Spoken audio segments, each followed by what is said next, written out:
Hospital గురించి complaint రావడం చూసాము. దానివల్ల ఈరోజు ఇక్కడ సడన్ విజిట్కి రావడం జరిగింది. నైట్ డ్యూటీలో డాక్టర్స్ ఉంటున్నారా లేదా అని చెప్పి ఆల్రెడీ విజిట్ చేయడం జరిగింది. పేషెంట్స్ ఉన్నారు, ఒక 10 మంది దాకా ఇన్పేషెంట్స్ ఉన్నారు.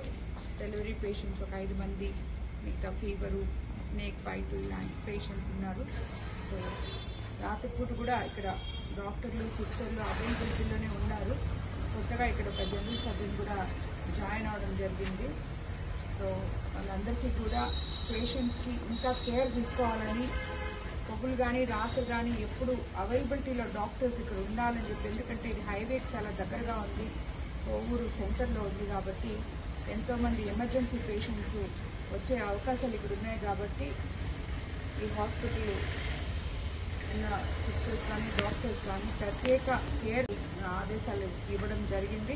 అలాగే హాస్పిటల్ కూడా దీనికి కావాల్సిన మరమ్మతులు అయితేనేమి, రెన్యువేషన్లు అయితేనేమి ఏదో ఒక ఎంపీ గారితో మాట్లాడి ఏదైనా సిఎస్ఆర్ ఫండ్స్ వాటిల్లో మాట్లాడి తప్పకుండా ఈ హాస్పిటల్ని బాగు కూడా చేపిస్తామని చెప్పి కూడా తెలియజేసుకుంటున్నాం.